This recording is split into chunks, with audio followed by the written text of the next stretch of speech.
पूर्व कमिश्नर किसी वक्त दमोह में भी अपनी शासकीय सेवाओं में उन्होंने वक्त बिताया है और कई वर्षों तक यहाँ पर रहकर यहाँ के लोगों के बारे में अच्छी तरह जानते पहचानते हैं और ख़ासकर साहित्य कला और संस्कृति से उनका अच्छा खासा नाता रहा है, जो खुद भी एक बेहतर कवि और शायर भी हैं।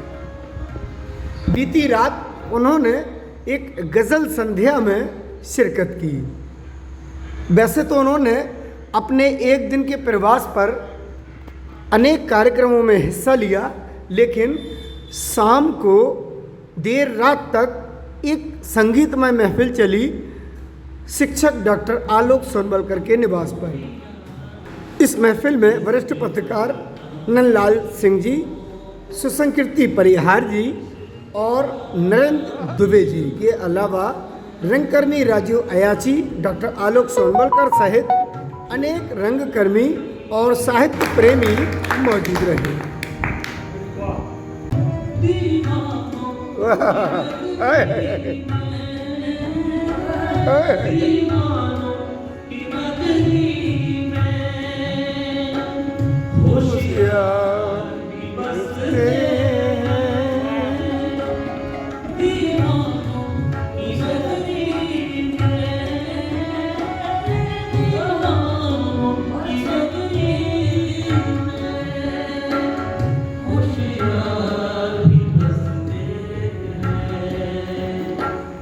रखते हैं ताल्लुक भी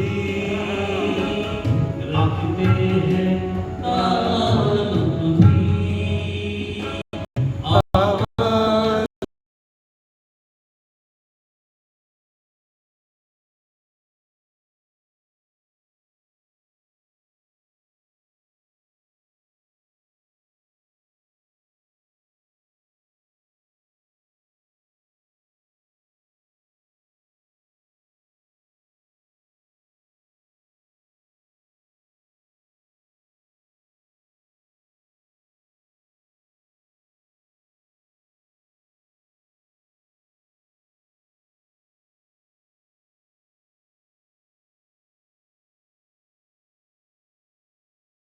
हमारे साथ हैं जिन्होंने खेल में भी युवाओं को एक नया रास्ता दिखाया है। तो आइए हम मिलाते हैं, हम सर से खुद रूबरू होंगे।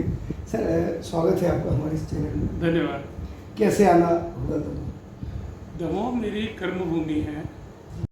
दमोह से के लोगों से मेरा जो जुड़ाव है, अब इसको 3.5 दशक पूरे हो चुके हैं। तो उस जुड़ाव की वजह से अभी जो जल क्रांति और फुटबॉल क्रांति का काम करने के लिए प्रणाम मध्य प्रदेश के माध्यम से जो मैं मध्य प्रदेश के हर जिले में जा रहा हूं, तो मैंने उसका प्रारंभ दमोह से किया है। तो इसलिए मुझे लगा कि जहां से प्रशासनिक जीवन प्रारंभ हुआ था, तो वहीं से समाज सेवा का अध्याय भी वहीं से प्रारंभ होना चाहिए, इसलिए मैं दमोह आया हूँ। और जब दमोह में मेरा कैरियर शुरू हुआ, उसके पहले मैं देश भर में अखिल भारतीय मंचों पर बड़े बड़े कवियों के साथ कविता पढ़कर आया था दमोह। ठीक है। और एक खुशी की और गर्व की बात दमोह वालों के लिए ये है कि मेरी ज़्यादातर कविताएं दमोह में रहने के दौरान लिखी गई है। तो जो मेरा पहला कविता संग्रह था धूप के ग्लेशियर, उसके बाद जो उम्र की 21 गलियां नाम से जो संग्रह आया, और बहुत सी कविताएं ऐसी हैं जो तारा देवी और तेंदुखेड़ा के जंगलों में घूमते हुए लिखी गई हैं। जैसे मेरी कुछ पंक्तियां हैं, वो कल मैं नरेंद्र दुबे जी को बता रहा था कि मैंने तारा देवी के जंगल में घूमते हुए लिखी थी। वो था, हरियाली की चादर हरेक सिमत बिछे है, हरियाली की चादर हरेक सिमत बिछे है, बारिश में अपना गांव भी कश्मीर लगे। बड़ा बेहतर है, आपने अच्छी मंजर कसी की है। हम अपने दर्शकों को चाहेंगे एक आध दो अशार और। अच्छा। मैं दमोह के अपने सभी नागरिकों और सभी ग्रामीणों को, सभी श्रोताओं को आपके चैनल के माध्यम से ये कहना चाहता हूँ, अपनी ये 4 पंक्तियाँ देकर जा रहा हूँ। चारों तरफ बहुत संघर्ष है और जीवन में बहुत निराशा है। तो जब जीवन में बहुत निराशा हो तो मेरी इन पंक्तियों को मन में गुनगुनाइए।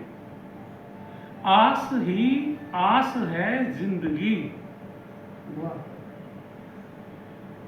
एक विश्वास है जिंदगी, सूर्य बनने की कोशिश करो, एक आकाश है जिंदगी। वाह, बहुत खूब, बहुत खूब।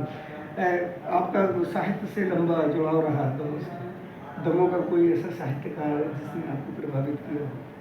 दमोह में तो मेरी यारियां थी सभी साहित्यकारों से, चाहे नैयर दमोही जी हों, चाहे